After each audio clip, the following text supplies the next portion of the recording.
Chers étudiants, nous abordons aujourd'hui le thème de la musique traditionnelle d'art. Par musique traditionnelle d'art, nous entendons certains styles de musique au Maroc qui ont des modèles de composition fixes et qui n'acceptent l'improvisation que rarement et dans un espace limité. Nous citons les arts influencés par la civilisation andalouse ainsi que le melhoun et les arts d'Erwaïs dans le Souss. Le Maroc appartenait à ce qu'on appelait l'Occident musulman, qui comprenait également la péninsule ibérique. Le brassage entre les deux rives de l'Occident musulman, Maroc et Andalousie, pendant plus de 7 siècles, a produit les différents éléments d'une brillante civilisation, et notamment ce que nous appelons aujourd'hui la musique andalouse, que les Marocains ont enrichi. Ils ont enrichi le canevas initial de composition en ajoutant des poèmes et des mélodies, mais surtout en créant une nouvelle structure, la nouba, à travers un cycle de pièces lyriques et des intermèdes musicaux. La musique andalouse au Maroc comprend 3 formes. La première étant la musique dite Tarab al-Ala, qui est la principale forme répandue principalement à Fès, Tanger, Chefchaouen, Rabat et Salé et d'autres centres encore. La seconde est la musique gharnati dont l'exercice est limité aux villes de Oujda et de Rabat. Quant à la troisième forme, elle est issue de la pratique musicale juive au Maroc. Tarab al-Ala se compose de 11 noubas dont la durée totale dépasse les 100 heures de musique. Chaque nouba passe par 5 phases rythmiques, le mizan, et utilise 4 types de prosodie. Shi'r, Mouachah, Zaj al-Andalousi, Berwala qui est un type de melhoun. Al-Gharnati a également 5 rythmes qui structurent les 12 noubas complètes, avec leurs modes et rythmes particuliers. Nous retrouvons les mots d'andalou dans le sama' confrérique, tout comme nous les retrouverons aussi dans les rites de passage des juifs marocains et dans leurs chants religieux et dans les piyoutim. Il faut également signaler un genre appelé le mtrouz, comme expression de métissage et de symbiose qui alternent pendant la même séance musicale des vers en arabe et d'autres en hébreu, tout en conservant le même rythme et la même mélodie. La musique andalouse est un corpus poétique et musical énorme. Seuls les grands maîtres le maîtrisent dans sa globalité. La transmission totale ou partielle se faisait à leurs disciples oralement en se basant sur la connaissance par cœur des poèmes, la répétition de la mélodie devant les maîtres en rythmant son chant par ce qu'on appelle toussi. Il faut distinguer l'enseignement pour les amateurs qui peuvent se suffire de quelques parties vocales et l'enseignement à vocation professionnelle qui exige en plus de la maîtrise des textes et du chant, l'apprentissage à la fois des instruments rythmiques et d'un instrument mélodique, oud, violon, rbel. Aujourd'hui, avec une bonne base d'enseignement, les musiciens disposent d'autres ressources du répertoire enregistré en audio, vidéo et même en digital. Les conservatoires de la musique ont également joué un rôle important dans cette transmission grâce à la collaboration des maîtres et l'application d'un programme didactique périodiquement renouvelé. Le sama' est le chant classique des confréries religieuses. C'est un chant collectif sans accompagnement instrumental basé sur 3 corpus poétiques. Des poèmes en arabe classique, dont Al-Burda, Al-Hamziya, Al-Busayri, les barawil dans le style des melhoun, à l'exemple de Barawil al-Harraq. Enfin, un répertoire des soufis marocains andalous, Kalam al-Qawm, dont Al-Fiyashiya, Al-Dua al-Nasiri et Al-Qasida al-Baghdadiya.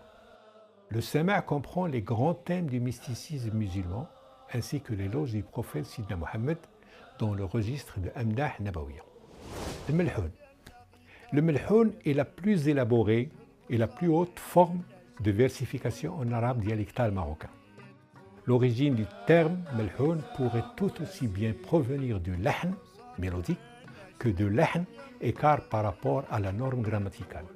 Le melhoun demeure un domaine de gens simples et ses poètes sont généralement des artisans illettrés qui produisaient leur qasida par l'introversion d'une forte tradition orale qui a diffusé le savoir métrique et l'art des canevas qiyasat. Dans tous les cas où le nadim n'écrivait pas ses propres poèmes, il s'appuyait sur un compagnon rawi auquel il dictait ses qsaïd.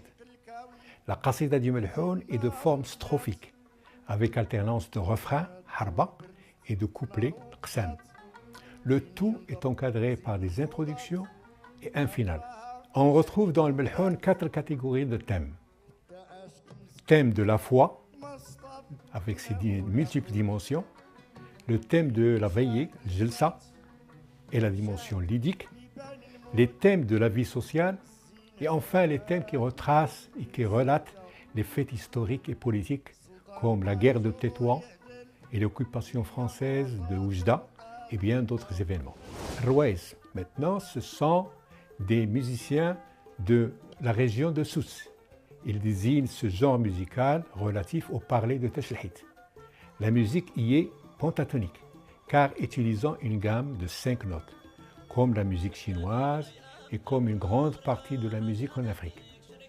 Le Raïs est à la fois poète, compositeur, chanteur, chorégraphe, et son groupe est chargé sous sa conduite de l'accompagnement musical, des reprises des refrains et accessoirement de réaliser une danse basée sur les claquettes Tamriq Soudar.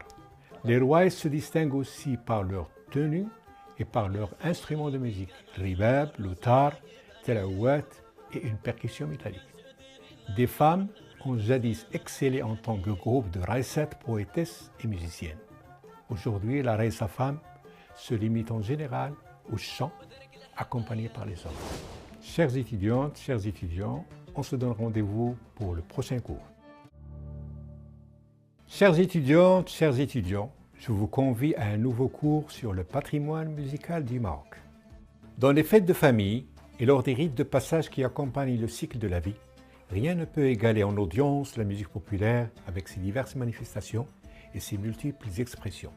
Le Maroc est d'ailleurs considéré comme l'un des plus riches avec son registre lyrique et rythmique.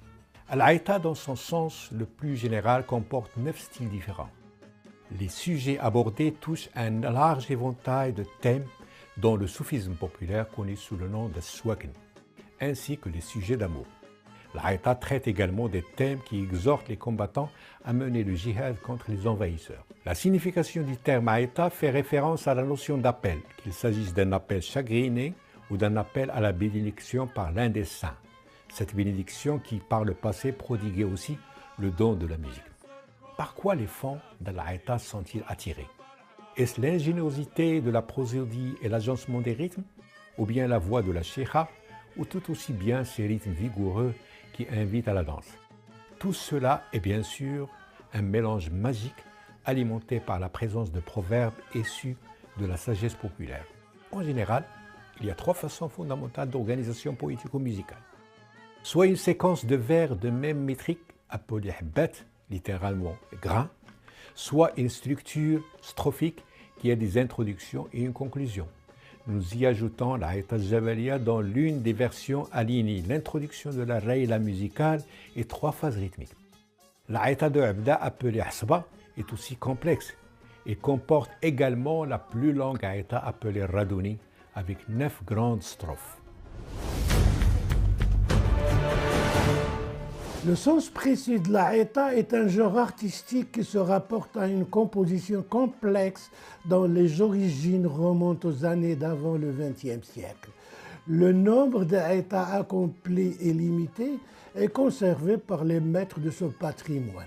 L'Aïta est donc une grande structure qui comporte des introductions et préludes, des couplets à nommer qtibat et des intermèdes nommés hattat.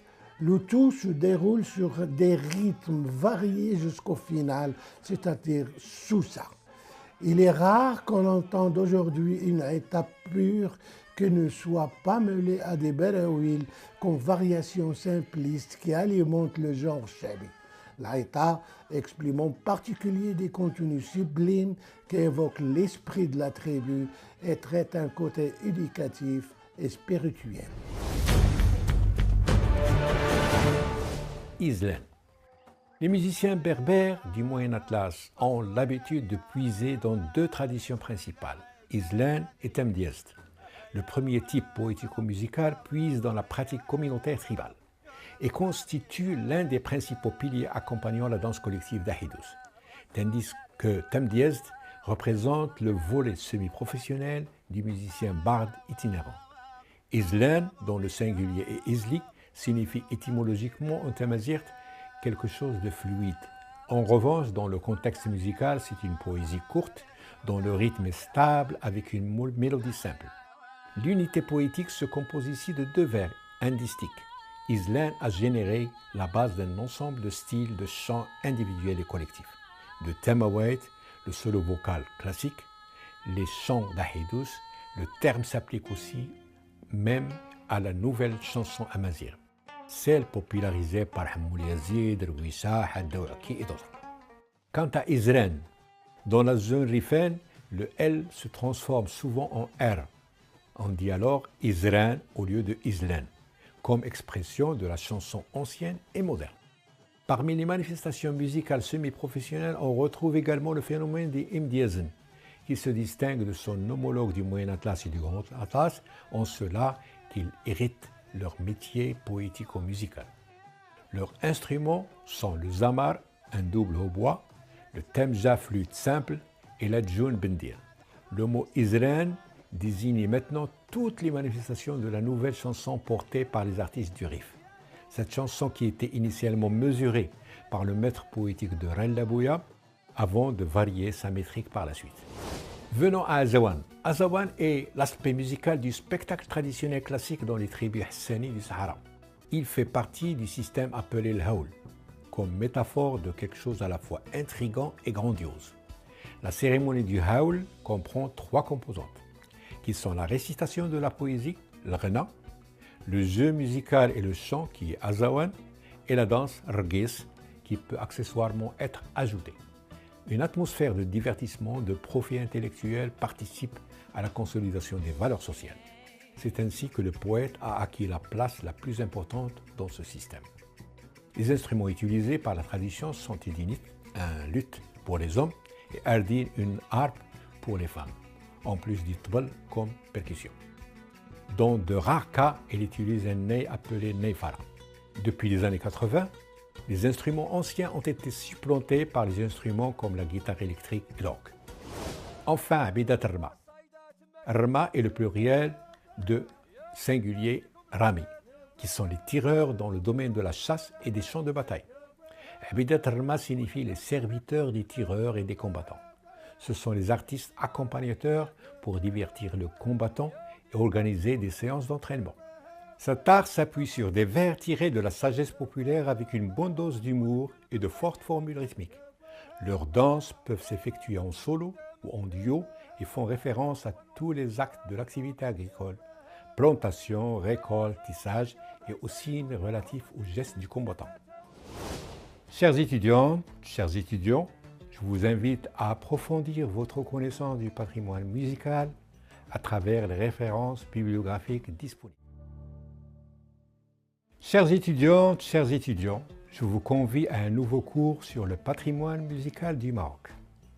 Au Maroc, tout un ensemble de répertoires relève de ce qu'on appelle soufisme populaire, un ensemble de pratiques artistiques associées à des confréries. Ces répertoires diffèrent de leurs pendants citadins et élitistes représentés par le Sama'. Dans le domaine du soufisme populaire, les louanges et le dhikr peuvent se mêler à un ensemble de croyances ésotériques et à des rituels de guérison et de possession. Dqa Marrakchia. Liée à la réalité des quartiers populaires, la Dqa de Marrakech est essentiellement une célébration de Ashura. D'ailleurs, les groupes de la Dqa issus des quartiers de Marrakech entrent en compétition et usent d'une variété de rythmes composés, entamant la séance par la salutation des saints de la ville. La Dqa est une performance masculine qui se déroule en position debout à travers trois étapes rythmiques, à savoir Jar al-Aït dans un rythme lent et des voix collectives pesantes. Chaque phrase s'y termine par un signal du muqaddam en levant le bendir, suivi par le coup effectué par le joueur de qarqaba. La phase intermédiaire s'appelle hiwa, qui s'accélère progressivement jusqu'au dernier moment appelé afous, où parfois le nfar intervient pour accompagner la joie collective. Issawa. La confrérie d'Issawa est l'une des zawiyas les plus influentes dans le mouvement soufi populaire. Son influence s'étend à travers l'Afrique du Nord et même dans certains pays d'Asie centrale. En partant de la Zawiya mère à Meknès, où se trouve le tombeau de son fondateur au XVIe siècle, Sidi Mohammed Ben Issa, également connu sous le nom de Cheikh al-Kamel, le Cheikh parfait. Le moussim principal se trouve dans la ville de Meknès à l'occasion de la célébration de la nativité du prophète. Et Essaoua, les différentes régions du Maroc y participent. Certaines familles ont également recours au service des Essaoua pour le divertissement musical et rythmique, mais aussi pour attirer la baraka et la quiétude. La nuit Essaouia est divisée en deux parties. La première comprend le hizb du cheikh et les dhikr, la deuxième partie elle-même divisée en horm puis en hadra. De nombreux poètes du Melhoun composaient des poèmes de dhikr au profit des chantres de la tariqa Essaouia. Bismillahir Rahmanir Rahim. Wassalatu wassalamu ala Maulana Rasulillahi wa ala alihi wa sahbihi ajma'in. Depuis l'avènement de l'islam au Maroc, notre pays a été reconnu comme étant la terre des grandes figures de la piété et du soufisme. Le lien a été soutenu à travers le fiqh maliki, la doctrine ash'arite et le soufisme sunni. C'est la voie à la méthode des Zawiya qui se base sur les dhikr et les litanies issus des maîtres fondateurs.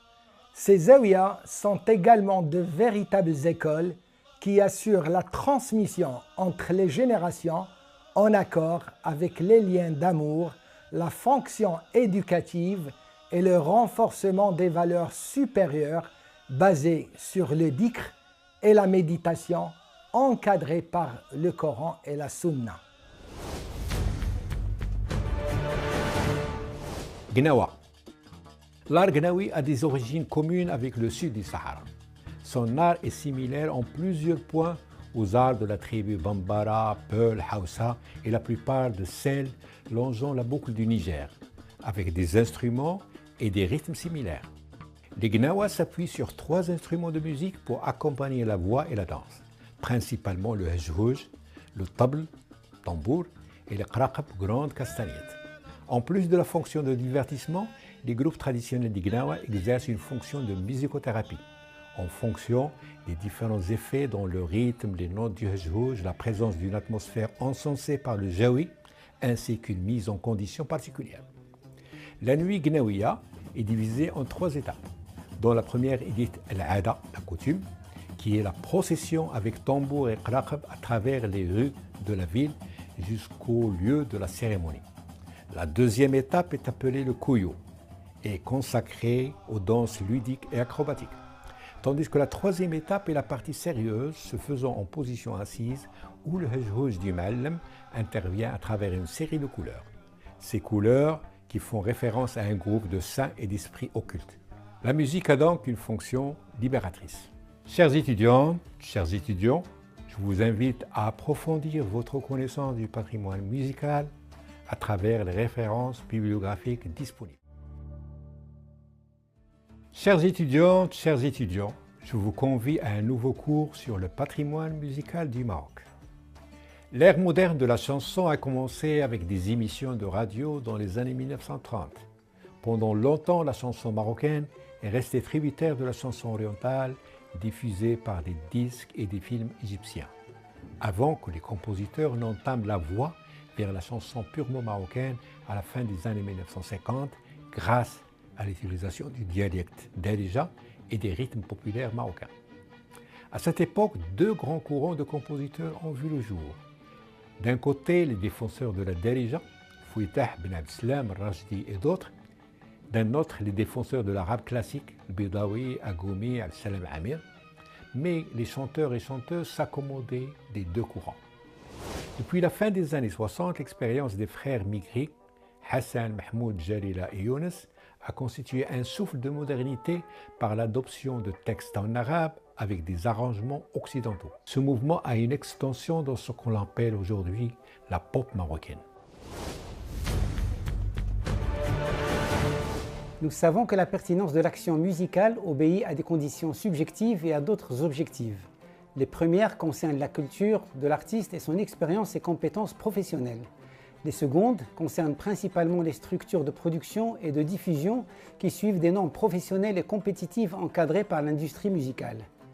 Le Maroc a connu des générations de musiciens et de chanteurs adulés par le public marocain, mais qui n'ont pas dépassé le cadre national ou tout au plus ont fait des incursions dans le Machreq et quelques pays de l'Europe occidentale.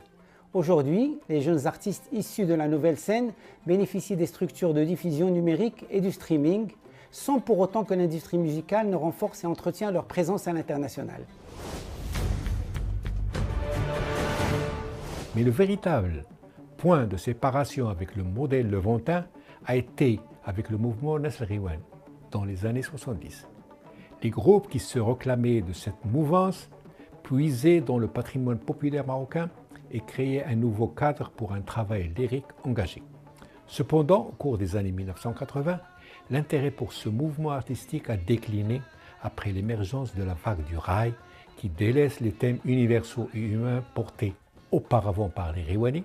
Le raï nouveau va privilégier des thèmes légers et individualistes. Depuis la fin du XXe siècle, la jeunesse marocaine, influencée par les mêmes préoccupations que celles de la jeunesse mondiale, a embrassé ce que l'on appelle aujourd'hui la nouvelle scène musicale qui s'appuie sur le rap, le rock, la pop, la R&B et la musique électronique, ainsi sur quelques expériences de fusion. Chers étudiants, je vous invite à approfondir votre connaissance du patrimoine musical à travers les références bibliographiques disponibles. Chers étudiantes, chers étudiants, je vous convie à un nouveau cours sur le patrimoine musical du Maroc. Il existe des dizaines de danses collectives au Maroc. Nous nous contenterons d'en évoquer quelques exemples seulement. Ahidous. Ahidous est la danse collective des tribus amazirs du Maroc central. C'est une danse mixte où les danseurs et danseuses apparaissent généralement en demi-cercle, chantant en alternant de courtes mélodies. Le groupe danse sur les rythmes du bendir en coordination avec le chef percussionniste, qui décide de la durée de chaque rythme et de la transition de celui-ci au rythme suivant. La danse peut commencer par une tamawait, un solo vocal non accompagné de percussions qui commence avant le premier acte de l'ahidous. Ahwash est un spectacle merveilleux qui s'appuie sur la danse, l'improvisation poétique et la percussion dans des performances individuelles et de groupe. C'est un moment de fête dans le cycle de la vie sociale des villages situés entre le sud-ouest du Haut-Atlas et les confins des régions présahariennes. Ahwash appartient donc aux zones centrées dans les régions linguistiques de Tasselhit. Il existe des ahwash privés pour les femmes et d'autres exclusivement masculins, alors que dans la plupart des tribus, on retrouve l'ahwash mixte. 3 groupes animent l'ahwash: les percussionnistes, les joueurs de la flûte métallique talawat, puis un groupe de danseurs et de danseuses dirigé par A'lam, celui qui fait signe à tout le monde en changeant le mouvement. Certains types d'ahwash peuvent inclure une danse de dialogue, un pas de deux qui symbolise la relation de séduction entre un homme et une femme. L'exemple est celui de la danse Tizoua. La danse Tizoua ou la danse des abeilles, celle de Qla'at Mgouna, située au sud-est du Maroc, est connue pour sa fête des roses. La danse est l'une des plus belles danses de notre folklore marocain, étant à mi-chemin entre ahidous et ahwash. Pour accomplir tous les mouvements requis dans la danse, le nombre d'hommes doit être pair comme celui des femmes, sans compter le chef percussionniste qui règle et mène les phases de la danse. Les 2 groupes chantent alternativement la même mélodie. En ligne, les 2 groupes avancent, reculent, tournent, se séparent pour recoller la ligne dans des mouvements circulaires, tel un tourbillon qui suggère la rotation des abeilles autour des fleurs. Les danses collectives constituent une grande richesse en termes de pas, de rythme, de signes et symboles. Il est intéressant de voir dans quelle mesure le chorégraphe contemporain est appelé à revisiter ces danses, non pour les copier, mais de composer avec un certain nombre d'éléments une nouvelle création. Il peut partir d'un rythme qui sollicite le corps, ou d'un geste particulier qui peut générer toute une variété de mouvements, ou encore d'un symbole qui inspire une histoire à raconter par le corps. Le génie du chorégraphe consiste à déconstruire la danse traditionnelle pour construire une nouvelle cohérence. Le Guedra. C'est la danse des régions pré-sahariennes à Oued-Noun et Guelmim, une des danses dans laquelle des hommes entourent une femme qui se couvre le visage et s'assied sur ses genoux, montrant ses mains ornées de henné. Et la tension du rythme augmente progressivement avec les hommes qui applaudissent et scandent en alternance des cris lyriques et des phrases appelées hmayat. Le cours de danse est dirigé par une personne appelée Angar, qui est le percussionniste tenant la guedra. La danseuse s'installe dans le rythme, assise sur ses genoux, puis répond aux détails du rythme avec les mouvements de ses mains et de ses doigts, bougeant la tête et le buste, et continue jusqu'à l'épuisement qui peut être réel ou seulement simulé. La danse nous renvoie au symbolisme de la séduction, ainsi qu'à une évocation de la fertilité de la nature, représentée ici par la femme dans la société saharienne et matriarcale. Enfin, Taskiwin, ou Tiskiwin. C'est une danse de simulation guerrière qui trouve son origine dans les montagnes occidentales du Haut-Atlas. Le nom de la danse provient de cette corne en bois que le danseur porte sur son épaule gauche. Cette corde est remplie de poudre pour le fusil du combattant. La danse contribue à la cohésion sociale et à l'harmonie entre les membres de la tribu, et en particulier à la socialisation des jeunes. Comme la pratique traditionnelle a décliné dans la plupart des villages en raison de l'urbanisation et de certains effets de la mondialisation, cela a nécessité l'inscription de la danse Taskiwin sur la liste du patrimoine immatériel de l'UNESCO. Le chef porte un instrument, Bendir Tellunt, avec lequel il dirige l'enchaînement des rythmes et des mouvements de la danse limités aux épaules et aux pieds. Le groupe se déplace en file, répondant au son des tambourins et des flûtes. Les danseurs guerriers varient les mouvements en se déplaçant à gauche et à droite, se retournant comme pour guetter tous les côtés du danger potentiel. Le caractère guerrier de la danse est visible à travers ses outils, comme la présence de la poudre à canon dans la corne, mais également il est visible à travers le port du poignard en bandoulière. Chers étudiants, je vous invite à approfondir votre connaissance du patrimoine musical à travers les références bibliographiques disponibles.